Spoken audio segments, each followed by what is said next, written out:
Hey, it's time for VoiceOver Body Shop Tech Talk number 71. Yeah. It just goes on and on and on, yet we always have stuff to talk about. And we'd love your questions. Throw them in the chat room. If you've got an issue or a question about home voiceover studio equipment, or if it's working or not, throw it in there. You got a lot of stuff that you want to talk about in your update tonight, like? There never seems to be a shortage of new junk to talk about, and some updates. I'll talk about using a big TV as a monitor, some new audio hardware that's in my hot little hands right here. Should you use a DVX286 for real-time noise reduction or no? And what better tools are out there? And just some more other stuff that maybe you guys could find useful. Yeah, and I'm going to talk a little bit about not using ProTools and various ideas on that. So stay tuned. Lots of great stuff for your voiceover studio and recording yourself right here on VoiceOver Body Shop Tech Talk right now. From the outer reaches, they came, bearing the knowledge of what it takes to properly record your voiceover audio. And together, from the center of the VO universe, they bring it to you now. George Whitam, the engineer to the VO stars, a Virginia Tech grad with the skills to build, set up, and maintain the professional VO studios of the biggest names in VO today.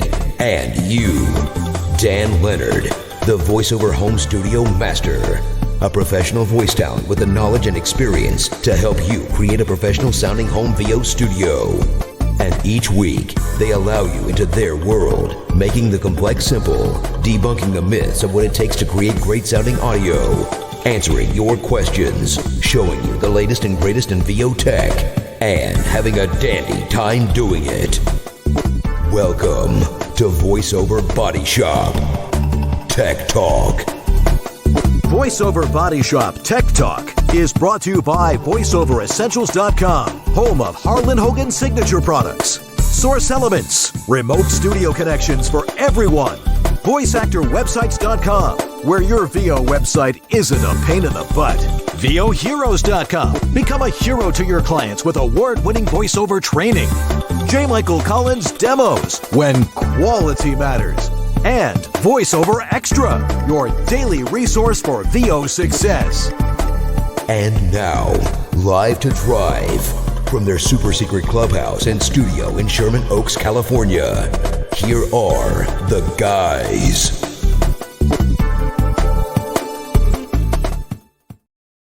Well, hello there. I'm Dan Leonard. And I'm George Whitam. And this is VoiceOver Body Shop, or VOBS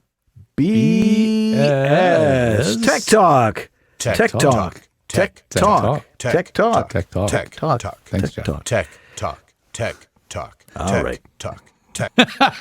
Sorry. Is this Tech Talk? I think it is. I think so. I think we got the point. Yeah. Well, welcome to VoiceOver Body Shop Tech Talk. We're here to talk about your home voiceover studio, because without those, why would you even be in voiceover? It's the technology that has changed everything. You know, we couldn't have digital interfaces, we couldn't have all this stuff, how would we even do voiceover? But there's technique to it. There's a way to set yourself up, and that's why we're here. The thing is not every studio is the same. And as I always like to say, every voice is different, every room is different, every mic is different with every other person. I mean, you may sound one way on one mic and a different way on another mic, but it's that interesting thing that one person might hear you on one mic, but someone else will hear you differently on that same mic, and they can't really tell which mic it is you have.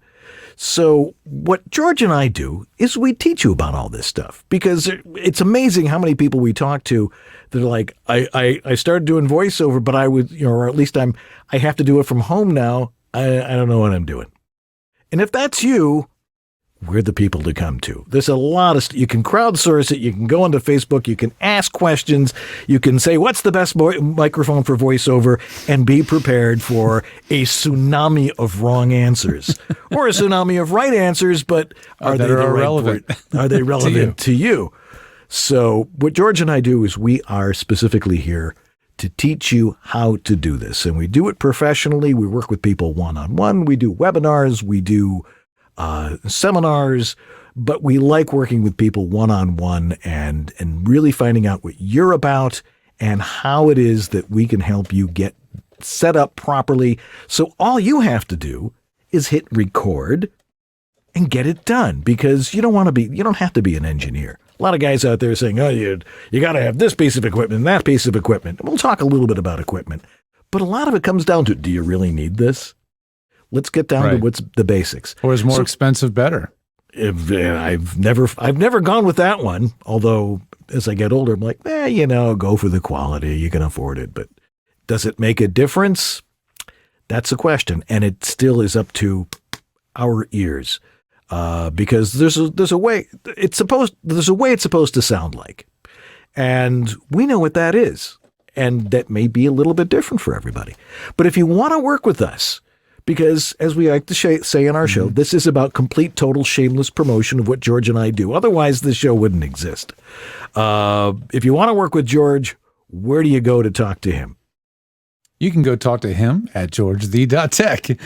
Or you. That's my place. And there's others of us too. I mean, it's not just me anymore. The other day somebody had an emergency support request and I was in the middle of a call, so I emailed him back real quick and just let him know to call our support hotline, which we do have one. And he was surprised. He was like, no, I'm calling because I want to talk to George. And the bottom line is, I am but one person.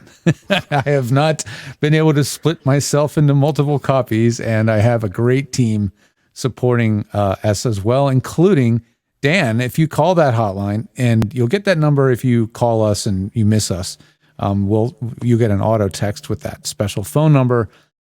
If you end up there, you may end up talking to Dan, which might surprise you, but he's one of our emergency on-call techs to support all of you guys. So we are actually behind the scenes working together. You may not have known that. And that's what makes what we do so strong. We were able to support so many folks, and especially in very short, in emergency scenarios and sometimes some odd hours. So if you need that, we're here to help. So that's at georgethe.tech. And Dan, your little corner of the web is... It's a little tiny corner serving a big population of all you voice actors. It's homevoiceoverstudio.com. Mm-hmm. And if you go over there, you'll see... And by the way, I'm rebuilding my site right now, and that's going to be fabulous. What are you going to do differently? What's in your... I'm moving the specimen collection cup to the top of the page, front and not center. At the bottom. So people will come there.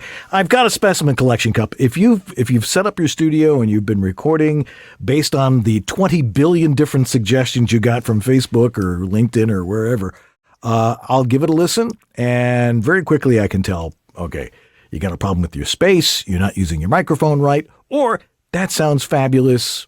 Don't worry about it. For $25, I will do a complete analysis. And so you just go to my website, click on the specimen collection cup. It's a Dropbox. Tell me about all the equipment you're using.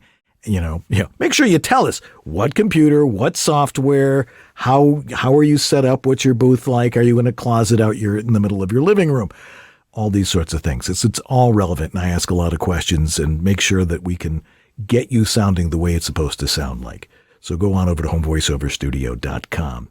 Well, let's get into the other meat of the matter, which is all the weird stuff you find on the internet all week about, because you have nothing else to do. I usually research this over lunch. I think, what did I run into last week? What showed up in the mailbox last week? So starting with big displays. No, this is all thanks to Cliff Zellman. Oh, he great. posted on Facebook last week, hey, everybody, check out my new big-ass fancy 4K display. Look at me, Mr. Texas Man. We love him. He's a friend of ours. And I saw the display, and I was like, what display is it? No. And it was like, it's a 4K TV. I realized is what it was. It is a 4K TV, which is, if you bought a TV in the last 2 or 3 years, is probably what you got. So I have a 4K TV. I was like, what the heck? Why don't I try it? So I went out and sat my laptop down on a little tray table right in front of the TV in the living room. My partner, my lovely Fifi, she's out of the country, so she's not there to go, George, what the heck are you doing? You have an office. So now it's out in the living room. I set that up, plugged an HDMI cable into a little a USB-C to a USB-C hub that has HDMI. Boom, I had instant 4K display of my laptop. Then I had to get used to, then I had to make it, I found out to get really the full use out of it, I had to make it an extended desktop. If you just do a mirror, it's going to try to replicate the 13-inch screen of my MacBook Air, just much bigger. Not very useful. Right. When I figured out how to make it an extended desktop, then I was really taking advantage of the full 4K real estate of this 55-inch TV. And what was wild about it was like, what are you going to do? You know, normally you might probably put your web browser at the top of the screen, right? When the screen is 2 feet above your head or more, you have to rethink everything. And then you put the things you use most often down at the bottom, right at your eye level. And then you have all this real estate. And I, just for fun, I thought I would see, what can I do to fill it up? I opened every DAW on my dock. I had Audition, Twisted Wave, Audacity, Reaper, Isotope RX. I had all of them open in Windows all the way around my web browser, you know, because my whole world runs on the web, right?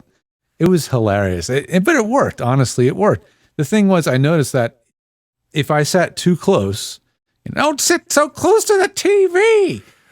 If I sit too close, you could see the pixels, believe it or not. At 4K, you could see a little bit of pixelation, you know, and is it a big deal? Not really, but all I had to do was move back about a foot. And in doing so, those little pixels just started to blur away and disappear. So, you know, for $400, it's a TCL what are those, Roku TVs? Roku TVs, yeah. I mean, that's a hell of a deal for a big 55-inch 4K display. So, yeah. I tried that, and it's like, it's awkward, isn't it? It was a little overwhelming. So I've just gone to a high def screen here that's got everything can fit on. Exactly. There, right? You and I think I have the same screen, 4K LG, 27-inch monitor, and I have do you have a sidecar monitor, Dan? Another one or no? No, just the I one, stopped right? doing that. We just have the one here because I can fit everything on there.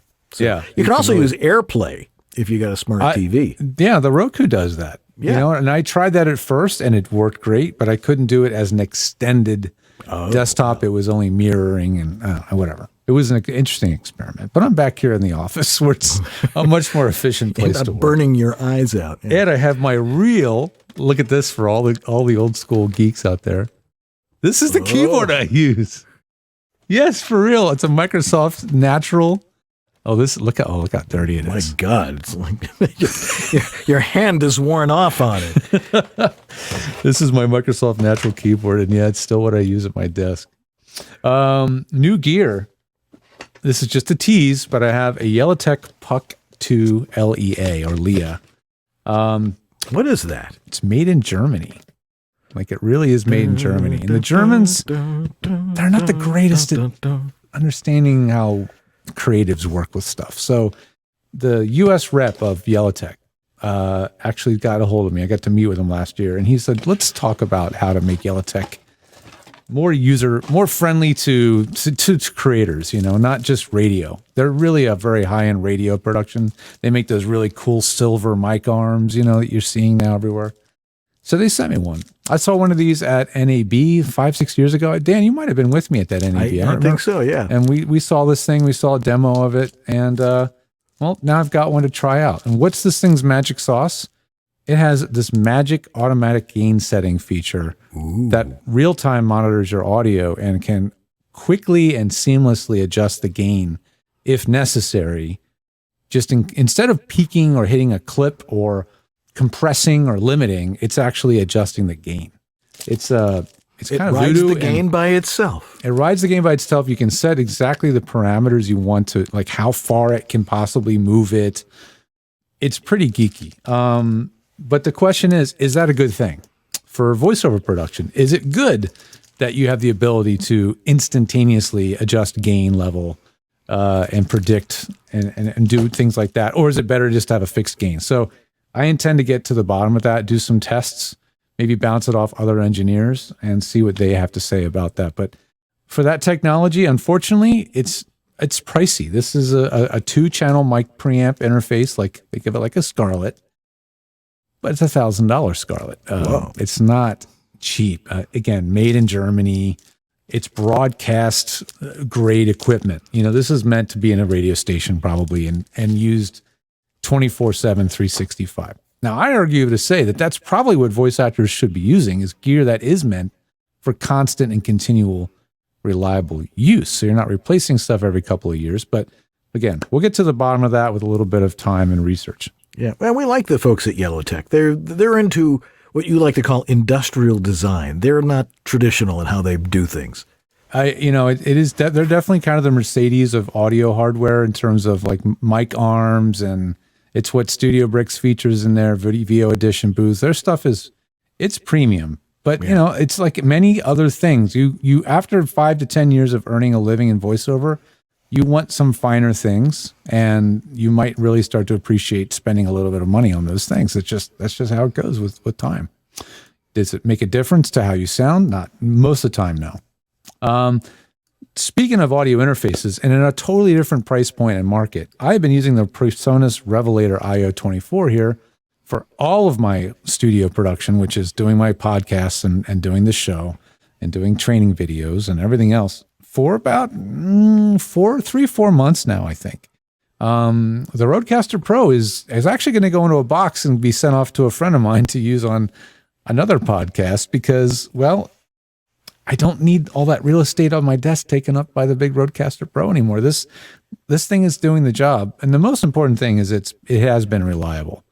I will leave my Mac Mini running sometimes over the weekend. I will just not even shut it off. And without fail, I can sit down to a Zoom call, be in conversation, and everything worked exactly the way it was when I walked away. So other than the sound quality being a big part of it, the user interface to me is pretty good, but it's been very, very reliable. I've had very good luck with it. And I know I've given Presonus a hard time about being reliable, but it is doing what it needs to do. It's one missing feature, and there's always something to nitpick about, is that I don't like the downward expander feature in their fat channel. It's just the way Presonus designed it. It's taken from their Studio Live software, or actually their Studio One 2 as well, software. And it just doesn't work the way I want it to. It doesn't have a range control or a ratio control. It's just, not the greatest. That's my only gripe. But it's software. Maybe they'll improve it. Speaking of expanders, why would I use an expander? Well, I use it here on the show because I need to get rid of the room tone or reduce it. I'm not in a soundproof room. But some of you are finding that you're wanting to use real-time noise reduction tools a little more sophisticated than just a gate or an expander. So I'm getting more and more people asking about, how do I remove noise real-time? Do I have to buy some really expensive hardware to do this? There's a company called Cedar, CEDAR. They're known for making, they actually sell a box about similar to this thing, almost over twice the price. And its main job is to reduce noise. Kind of expensive and probably not justifiable for most people. But they do have a plugin now. It's called C-Suite. And that, unfortunately, runs only on the Apollo. So the barrier to entry to getting that kind of really, really good quality real-time noise reduction has definitely lessened. You can buy an Apollo Solo for $500 and the Cedar plugin, the C-Suite, I think is $300 or $400. So, okay, we're getting closer, $900. Okay, still not cheap. But I argue to say you can do it for practically free if you're willing to get a little bit technical, and that is using a multi-track DAW instead of your simple editor. If you use that multi-track DAW, you do now have the ability to plug in plugins while you're recording, and that will allow you to use real-time plugins like Whitam Denoiser, which is totally free, believe it or not. Now, they recommend free. You can, yeah, you don't have to pay them. They request that you pay them. They provide a place for you to pay. It's honor system completely, but you can and try it out for free and demo it and give it a try. It's very impressive. It works really well and has very, very low latency. So you can use it essentially real time. In other words, you could insert it in between your mic and your Source Connect, for example, and have the advantages of those tools. Now, all this I'm saying now is all with a huge caveat. You need to know what you're doing. You need to know when it's appropriate to use these tools. You probably should work with an engineer to properly configure it for you. But if you're confident and you want to give these things a try, there's a few tips for you. Moving on quickly. Yeah. Facebook group inside Adobe Audition, which is an amazing group to be in if you're an Adobe Audition user. This came up today. If you are having ghost audio when doing punch and roll recording, and I think it's only in Audition version 2022, so the most up-to-date, correct me if I'm wrong, version, and you like to do punch and roll without headphones, so you're using studio monitors, which I think is actually pretty awesome to not have to wear headphones. You might occasionally get a ghosting of the sound that's playing back from the speakers, kind of making its way back onto the track. Apparently, this is a little bit of a software issue that they're working on. There is a beta update, and according to Dern Gleaves, who's a great guy that's been with Adobe forever, and some of us have gotten to meet him and do webinars with him. He said that there's a beta version you can download and you can install it alongside your existing install of Adobe Audition and test it out and see if that bug is gone. I know this is a very specific niche thing, but I just thought if it could help a couple of you, it was worth mentioning on the show. A few more quickies. NAMM, which Dan and I love to go to, and it's usually coming up in a week or two. It's overwhelming. It's overwhelming. I love it. I still get off on it. It's been delayed until June. So I guess they're hoping, they must have predicted long enough in advance that we're going to need more time to get out of the woods on the situation we're in. And they're delaying it to June. So hopefully Dan and I will get to go to NAMM in June in Anaheim. Yeah, maybe we'll get to see Stevie Wonder this time. Yeah, you know what? I've seen him more at NAMM walking around than I have in concert. So I've seen him one time live. I think I've seen him 3 times at NAMM walking around. So fascinating. And last but not least, if you're a Clubhouse user, and I'm kind of dabbling back in Clubhouse for specific reasons, I found out from Jody Krangle today, there is a desktop app. So you finally don't have to be using it on a mobile phone. You can use it on your Mac or Windows computer using clubdeck.app. That's the page to download the app. Well, that's probably an improvement. Yeah. I mean, you can we sort of use stopped using it because it's like, this is, it was kind of clunky. I had to plug my phone in to make it work. And so who knows, maybe we'll revisit using Clubhouse if we get people really interested in that medium. But yes, so now you can run it on your computer, use your pro audio interface, your hardware, everything that you would prefer to be using on Clubhouse, for some of you anyway. And you can do that now thanks to Very cool. Club Deck, which is a free app so far. It's free and it's not made by Clubhouse. So check it out. Thanks, Jody. Yeah.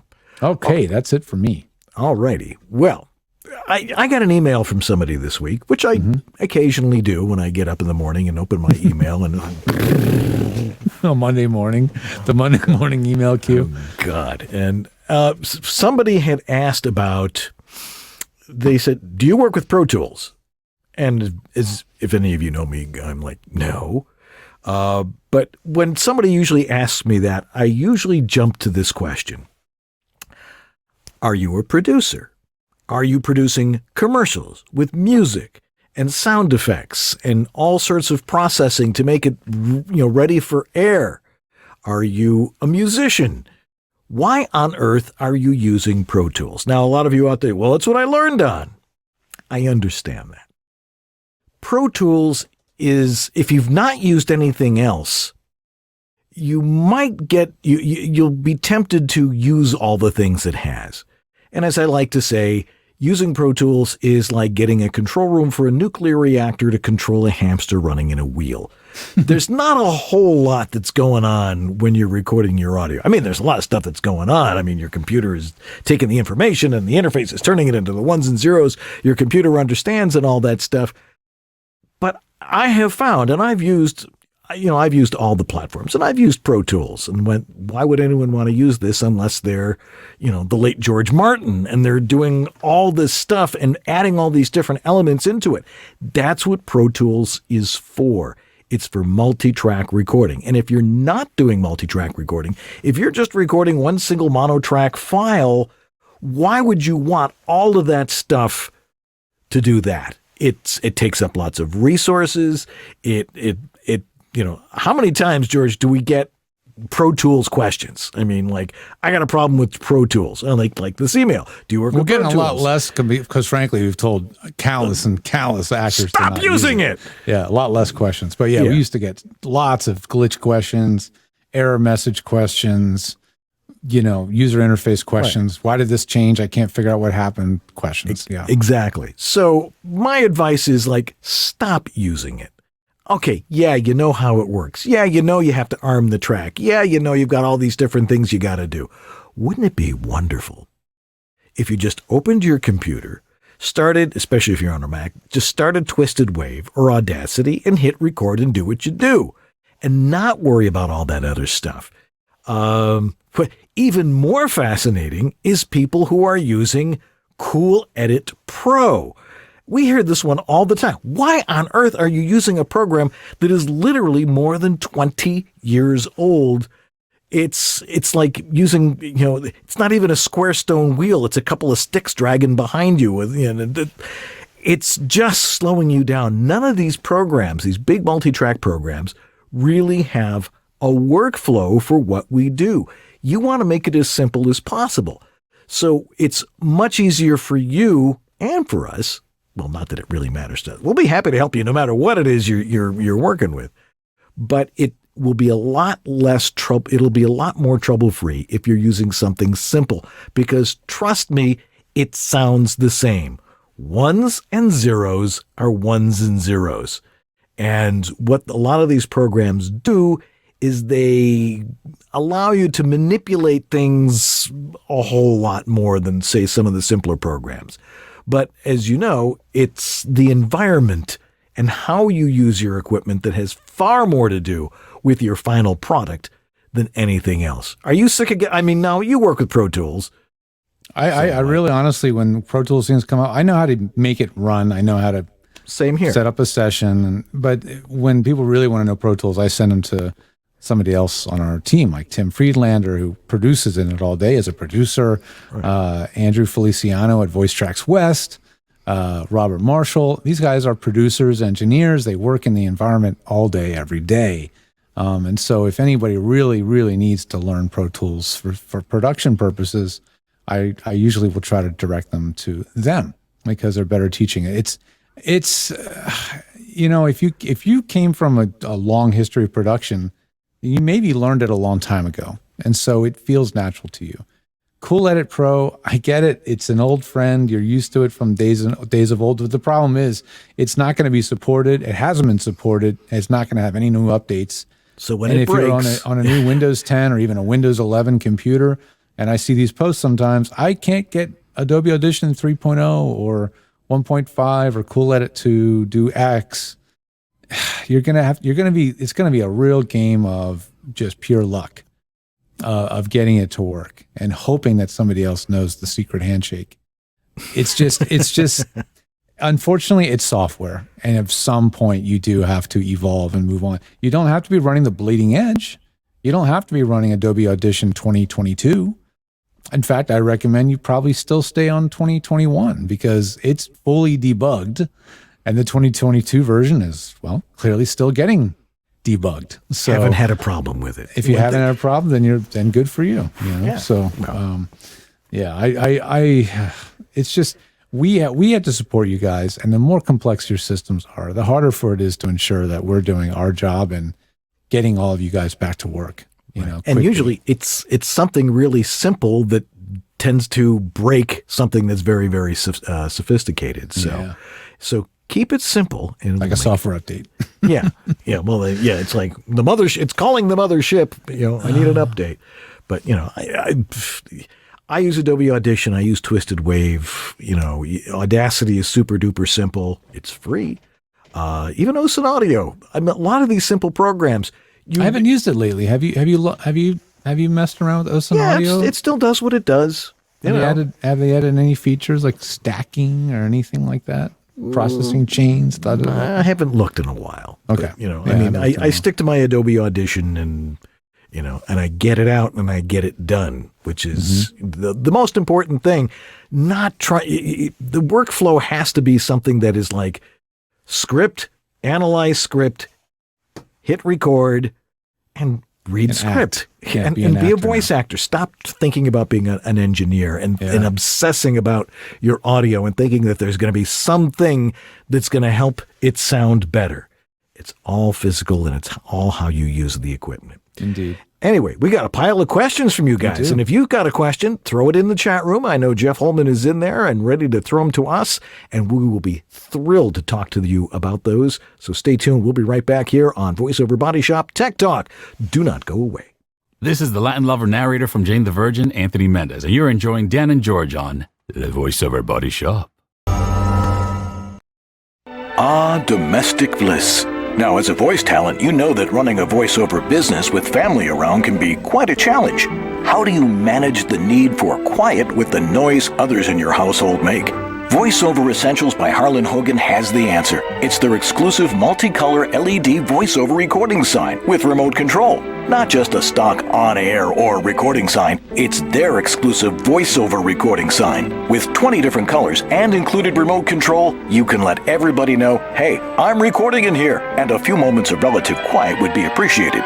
With the wafer-thin remote control, you can choose a multitude of options from color to brightness and flashing to fade in and out. You can even set up personal codes, like red means I'm recording, blue playing back, green it's a wrap, and gold when it's cocktail time. Get your Harlan Hogan multicolor LED voiceover recording sign with remote control only at voiceoveressentials.com.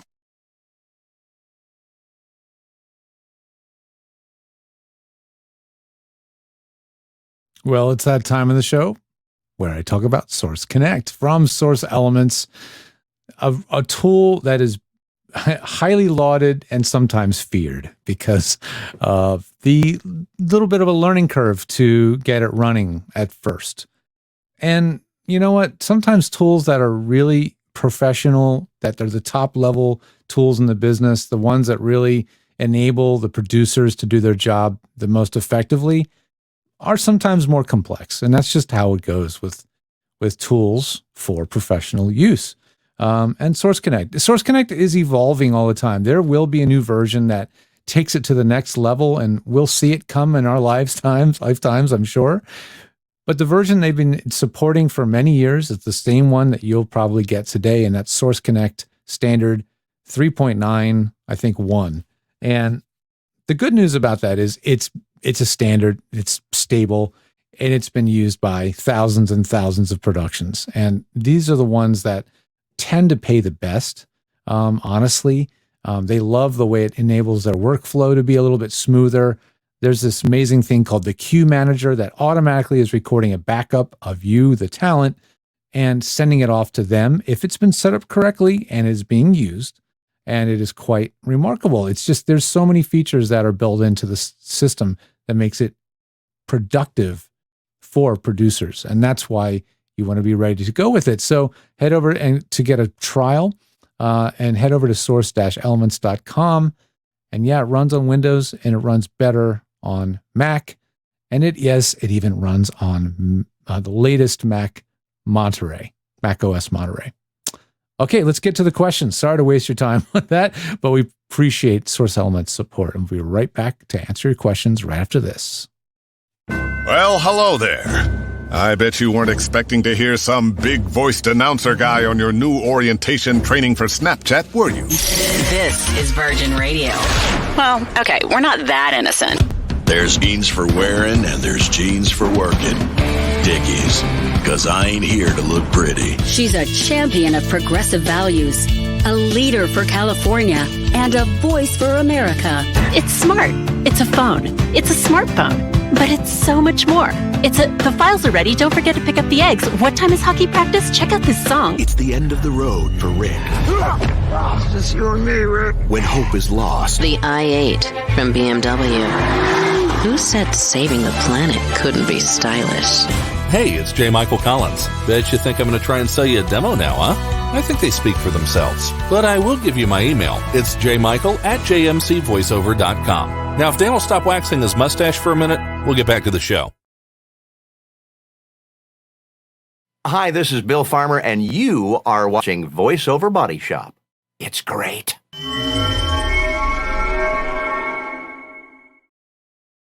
Uh-oh, deer in the headlights. Okay. We're back here on VoiceOver Body Shop Tech Talk. We love answering your questions. This is my favorite part of the show because me too. We love talking with you guys. I miss going to conferences so much and being able to just sit down and talk with people. It's okay on Zoom and stuff, and I really enjoy teaching that, as anybody that's ever worked with me knows. But better to get the questions, and it tends to create some very interesting conversation. Let's start off with a question from Jackie Lynn. Go for it. Jackie Lynn says, I bought a Steinberg UR12 audio interface, a great starter interface. It works great, except the volume in my headphones is way low. I heard it's an issue with this specific version. Help! I'm pretty sure you're referring to your monitor level, aka the monitor of your own mic in your headphones, not the playback. And this is true. Yeah, this is true for the Scarlett Solo, the Scarlett 2i2, all of these budget interfaces. They don't have a very powerful headphone monitor feed. And that is unfortunate. I mean, again, we keep saying don't monitor yourself, right? So that out of the way, if you really insist, yes, these are not that great at pumping level out to your headphones. You'll probably want to get really efficient headphones, very low ohm headphones. So if you're buying pro headphones that do actually have an ohm rating, look for headphones that have low ohm ratings. They tend to be more efficient and therefore will get louder. So like the Sony MDR 7506s, which I personally don't really like very much, but they do have a very efficient output. The Harlan Hogan VO1A headphones, they have an efficient output.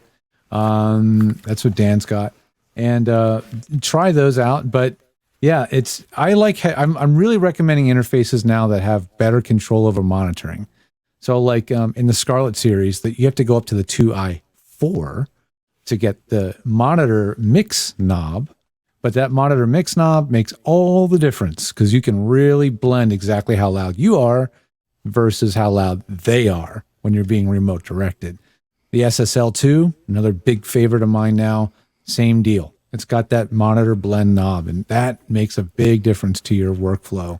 If you're finding you're doing a lot more live directed sessions. Yeah, and that's the only reason that you should be listening, not to yourself, but to somebody else. I mean, there's different schools of thought about this. No, you want to be able to hear when you make a mistake, or you've got mouth noise or something along those lines. You want to hear the mouth noises. You want to hear. It's gonna be there no matter what, kids. And if you're focusing on everything you hear that sounds wrong, how can you be a great actor simultaneously? Yeah. I'm not an actor, so I can't speak for myself. But how can you truly do both really well? Yeah. It's very difficult. Yeah. I am an actor and I've played one on TV. It's, I mean, you really don't want to be monitoring yourself. You've got to learn to trust that, your mic's in the right spot. You want to trust that your voice is, you. And, if you're monitoring yourself, it's actually a bit of a distraction. It's a feedback loop. Right. Exactly. Right? And being a feedback loop, it by nature is distracting. It just is. I mean, and it creates little echoes and weird stuff. Like you guys might even hear a little echo from us because we all have headphones on. We're all listening to each other, and little tiny bits of bleed getting out of the headphones. There's a lot of reasons to reduce your use of headphones and run them a little bit at a lower volume to make sure those things don't happen because it's just distracting. So, yeah, absolutely. I know you probably don't like the answer, but that's the truth. Stop it. It solves that problem. Not loud enough? Good. Don't listen. Mm-hmm. Okay. Patricia Andre has a question for me. She says, okay, so when I book a session, Mr. Leonard, spelled properly, how should we prep and what's the wait time and how long is the session? I guess she's talking about when one of us work with tech support, right? Tech support, or just, a consult on, I have no idea what I'm doing. What do I do? What equipment do I need? Or how do I set this stuff up? If you've already got your equipment, I don't charge as much for a whole consultation. If it's already set up and you've already got it, you've been able to hit record and actually get something going on in your software. But how should you prep? Make sure you have all the right stuff. And if you don't, well, then you need to prep and get the right stuff, and we need to talk first. What's the wait time? I'm not as busy as George. I mean, I do voice work. I have a family. I got 2 kids at home. Yes, and they're in their 20s. We'll get them out of here eventually. But so I have plenty of time, and I have availability. And the wait time is usually a couple of days, or, I got nothing going on right now. You got time right now? So, and sessions, they vary anywhere from an hour, hour and a half. And I will teach you more in an hour or an hour and a half than you will ever learn on Facebook. And you will go, oh, I thought it was this and that. And there'll be a lot of light bulbs going off. I love how people go, oh, no, I'm not intimidated by it. Go off, be a voice actor, and just hit record and do your thing. Matt Zacco. He says, hey, guys, George, I got a question. I love my vintage Symmetrix 528E. Why? Oh, my gosh. That's one of those processing mic preamp radio production channel strip boxes we tell people not to use. Engineers tell me it sounds great from some bookings. I'm just curious, if it stops working one day, count your blessings. No. What is a good replacement? The retail was $850 on it back in the day. That is a classic radio broadcaster's processing channel strip with expander, compressor, and EQ. You know what our philosophy on this is. Maybe you don't. I think your name is new to me, so maybe you don't. You're not been a regular viewer of our show. I recognize Matt. Yeah, we just don't recommend that real time processing, especially using some of that vintage analog gear, because it's an analog circuit with a bunch of knobs and switches, and invariably one of them starts to get a little corroded or starts to scratch and make a little staticky sound, or the level starts to drop and you don't know why, and you start having to turn the gain knob. We call it exercising, turning the knob back and forth to get rid of the scratchiness. Oh my gosh. And that kind of gear just runs into those problems all the time. Yeah. You end up putting in a piece of gear to remove noise, and most of the noise you're removing is the noise from the gear. So I'm not a big fan of these anymore. I used to be, but I'm not anymore. If you really, really want to emulate what that thing does, the little Revelator IO24 I have here does a pretty darn good job with its fat channel. It's a very similar result. Sounds really good. You're hearing it right now. And it's a $200 interface. So you don't need to go back to the old hardware days. Yeah, I think the issue also is as you said, it's a live broadcast processor. It's made for live broadcast on the radio. Like we're doing right now. We have to get this loud, clear, clean, and get it so that it matches with everything else, our playback levels. It matches other shows you hear on YouTube. All that stuff we have to think about. But you don't. No, because all you need to do, it's not your job. Your job is to get the properly modulated, clean sounding audio to somebody. And a Symmetrix or a DBX, 528, the DBX 286, right? People use them, and eventually I find out, well, I'm using it for its phantom power. Oh, a very expensive phantom power. It's old technology. It's analog. Our philosophy is do it digital from the second it comes out of your microphone and goes into your computer. And clean. The no cleaner, distortion. the better. And a Symmetrix or a DBX is, some guys say, it's great. It makes me sound great. Well, guess what? We don't talk to people through a Symmetrix 286 or a DBX. It's not natural. And the idea with voiceover is to sound like you, as somebody would hear you if you were talking to them. And that's really where voiceover is today. I think Mike Max Goldberg, the next question is going to feel a little dejected. Okay, go for it. He says, you guys have probably discussed this in our prior episode, or 10 seconds ago. I'm brand new to the show, but I was wondering what your take is on sending auditions with processing or without. Well, that's one topic. Okay, we'll talk about that. And then the other part is, and I'm running a 416 into a DBX 286S, into a 2i2, into a PC. What's your take? So I'll answer the second part first because it's a shorter question. Take the 286 out of there, plug your 416 directly into the 2i2 and record that. As we just said, it's a cleaner signal chain. It's less in the path. It's going to be a better recorded result. I can absolutely guarantee it because we've heard this combination countless times, and it always has a cleaner recording without the DBX. Yeah. The first part is a different topic, really, and that is, should they be processing on auditions? And this is highly debated. Dan, the auditions that you tend to book, do you notice a pattern? Is it the stuff that you spend a lot of time processing or producing, or is it the stuff that you just recorded, maybe normalized, maybe did some slight de-essing or something? I don't know. What do you do? What do you do when you audition? When I audition, I read the script, I hit record, and I record the script. And if I don't like it, I just go and keep reading. I do not stop. I will read the spot two or three times, and then I'll stop. And then I'll go back and I'll come, and I separate myself physically from where I edit and do all my work. Yes, you do. That's right. My voiceover. You might think that Dan sits in front of this, control station and does voice acting. No. Which if I'm really lazy, I will do that. You can. But I can, but I don't. When you do your best work, you go into your booth, isolate myself. Spot. Right. And I know that it's going to be right. The modulation's going to be right. There's no background noise, and I sound like me. Now, if it's a car spot or something that's a little more hard read, I might add a little bit of compression to it, but not a lot. People talk about, well, you got to be louder than everybody else. It's nonsense. The idea of a home voiceover studio is not to make you sound great.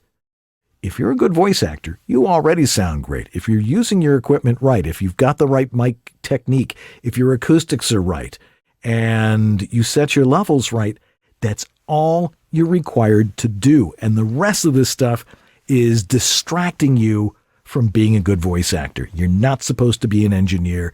Trust us on this. Get your space right. Learn how to use the mic right. And that'll be the difference. That's the stuff I book. The stuff I book is because I look at the script and go, this was written for me. This is what I'm supposed to be doing. And I just be me. You did all the analog stuff right. The good space, the quiet environment, the right mic, good mic technique. The rest of it is a lot of, it's a lot of gobbledygook. You don't need to know that stuff. Trust George and I when we tell you this. This is the people who are the people who are the really good bookers and the people who are making a living at this. Do they use a little bit of this and a little bit of that? It depends on a number of different factors, but it's not that stuff that gets you the work. It's not the equipment that gets you the work. I look at the equipment. Yeah, I look at the processing as like makeup. Right. If you show up for a job interview and you're wearing theater makeup, Dan, you're trying too hard. Yeah. They're going to be like, what? Did you just come off of a stage? What the hell's going on? If you process your voiceover in theater makeup, if you can, play along with me here. If you sound like you're doing a truck commercial, it's the wrong thing for the genre, and you're selling you're just trying to be the next guy next door. That processing is going to be a fail. They're going to listen to this and go, "This is not the right thing for us. You need to be authentic." But I do set up processing for folks because I am listening from an engineer's perspective, and I'm listening to minute, small imperfections, and I'm making very subtle corrections. That's all I can say. There are no broad strokes. I'm not always doing this or always doing that. They're just small corrections. And I don't recommend you try to do that on your own without a lot of practice. At the end of the day, you need to know what it's supposed to sound like. Dan, I think I say whistle every day now. Oh, good. Talking to folks, because whistle is the key. You need to know what it's supposed to sound like, and you have to train your ears. You need to hear the playback and know that what you're hearing is what they want to hear. And that just takes experience. Yeah. Practice. I want a royalty on whistle, by the way. Well, we'll figure that out. Okay. I'll have Alexa listen for the word whistle. Yeah. J. Horace Black, who's watching on YouTube, says, "Hey, George and Dan, playback. Was on a session today with a client, and they were directing me through Connection Open, which is a very good program. Use Twisted Wave. Is there a way to easily play back with Twisted Wave or AU?" Which is, I guess, Adobe Audition. Adobe Audition. Yeah, sure. I think he meant AA. But I was on a webinar with a coach the other day, and she used Audacity to do real-time playback. She was on a PC. Simple way on Apple? Well, it depends on how they were set up. Usually if you do a playback, you either use, there's a lot of different ways to do it. Loopback or Focusrite has the Air thing that will allow you to do loopback. A number of different ways. A lot of times the hardware will let you do it if you use the right hardware. Like the AGO3 has the loopback mode switch. It does. It does. You can flick a switch. Yeah. I haven't used Connection Open much. I can't remember if you can record on that. I know that Source Connect, at least Source Connect now had it. It's a similar concept to Source Connect, just a different type of technology. But right. And if it's recorded, you should be able to play it back from there. So look into the menu a little bit more. You would need to do playback. Here's the deal. If you're doing a Connection Open or a Source Connect, there's zero reason an actor needs to do playback. You know why? Because you're on a session with an engineer who's recording it. That is their job, literally. That is why they're there, to capture you, make sure your audio is captured, and if the client needs playback. If you're doing sessions where it's a phone patch, I love using those words nowadays, where you're really being just directed over Zoom, Skype, you guys set up there? Right, or a phone, then you might get asked to play back, and it completely depends on your exact situation. I think I'm remembering that you're on you have an Apollo, and yes, I can set up an Apollo to do playbacks. It is much more complex than it should be, but I can set that up for you. But yeah, how your coach did playback on Audacity that day, I have no idea, because I don't know what hardware they're using. I don't know what software they were using. I don't know enough. I just saw Audacity, but it's not enough information to give you a clear answer. I wish every piece of gear had that as a feature. That's one reason why the UR12 I think is so popular. It has that is a little driver you have to install, but you check a little box and it's in loopback mode, and that's pretty handy. And it's only relevant if you're doing remote sessions, which everybody hopes for, but it's not. And when you get there, if you know you're going to do a remote session, you don't know how to do it. That's what George and I are here for. One more question. Jay, go ahead. Joe, just because Jay mentioned in the chat, there is usually an engineer. However, in this case, there's no. So you're saying, Jay, you're doing a session with the client on Connection Open, but there's no engineer? That's news to me. So I'm shocked at that, actually. Yeah. I'm kind of getting worried that there's less and less engineers actually producing stuff. It really does concern me. Yeah. Like there's less and less actual skilled audio professionals involved in the production of media, just in general. It will show eventually. Yeah. Last question from Rob Ryder. My Revelator, I'll direct this to you because I have no idea how this thing works. My Revelator IO24 is working fine with my MacBook Air as my road rig. Okay. Good. I have a fairly well-known voiceover friend who is still using one with a Windows machine, and in that setup, the balance control isn't working. Any idea why this feature doesn't work? The VO artist is using several year-old Windows machines, but will be getting a new Windows laptop soon. I've been unable to convince this person to make the switch to Mac. Keep trying, Rob. Just hit him with a sledgehammer and get him off of those things. Okay. Well, it's a good question because it's a feature that I don't use.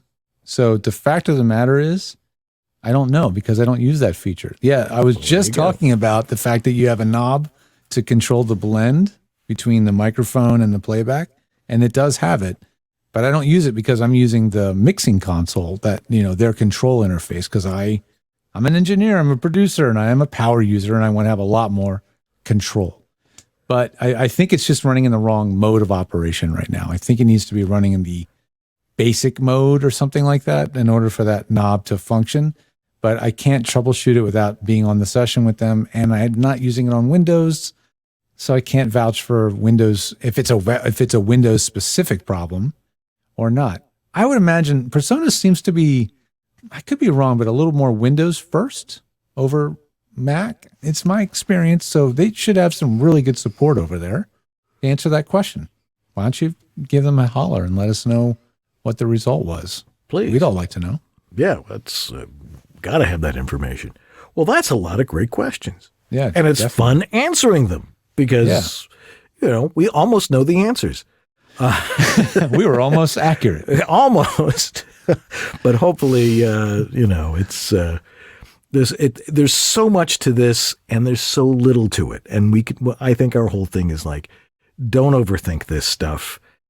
This stuff does what it does. Yeah, there's little tiny things that you can do to make things work better. And sometimes things break. And usually the more complex they are, the more difficult it's going to be to troubleshoot. The more that can go wrong with it. Absolutely. Yeah. So thanks for all your questions. Well, that's all the questions we have for tonight. And we got through them all, which is great because there were plenty of them. And again, if you have a question for us, you can write to us at theguys@VOBS.tv.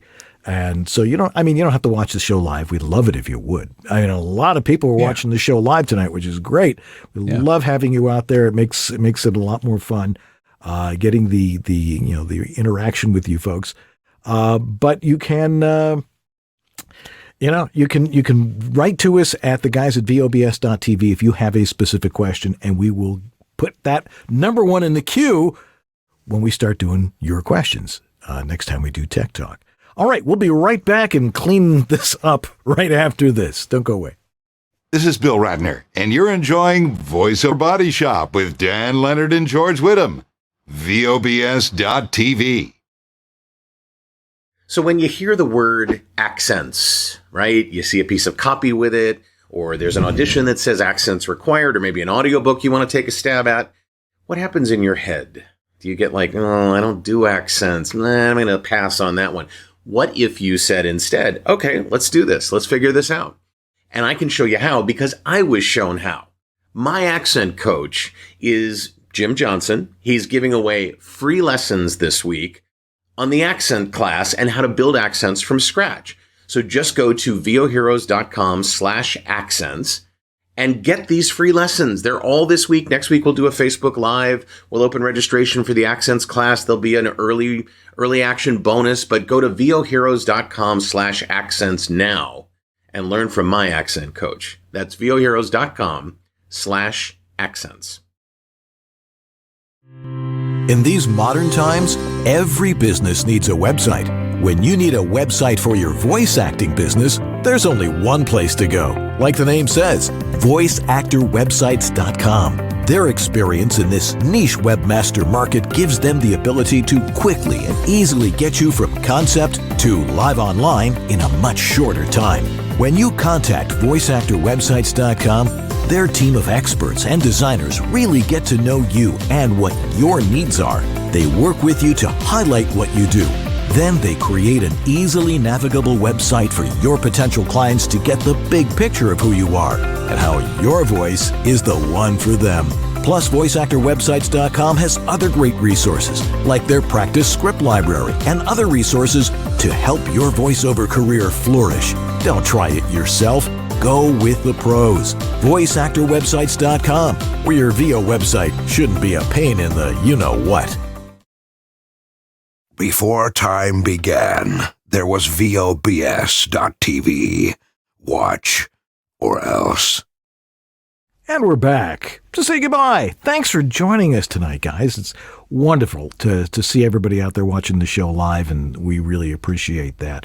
What's on next week? Another great guest. Somebody like we had Mark Scott last week. He was fabulous. We're going to have somebody else who's going to be really good next week, and we will let you know prior to the show. So you'll go, oh, I want to watch. I want to listen. Who are our donors this week? Donors, we've got Rob Ryder, Patty Gibbons, Greg Thomas, Shanna Pentington Baird. I got it right, didn't I? Yes, Icon Productions, Don Griffith, Stephen Chandler, Sandra Manwiller, Robert Leadham, Antland Productions, Shelley Avellino, Tom Pinto, hey Tom, Brian Page, George Whitam, Senior, my dad, Nathan Carlson, Dr. Carlson, Graham Spicer up in the Great White North, and Lee Penny for just well, being he's Lee Penny. our buddy and he wants to support the show. I love that he does that. Thanks, Lee. Absolutely. Your blog is out there. My stuff is out there. I think I got to start doing video again. Or I'm just going to go, let you kids do all that stuff. I'll just get on stay TikTok, where I am. Dan. Come on. Get with the times. Oh, jeez. I'm not on TikTok.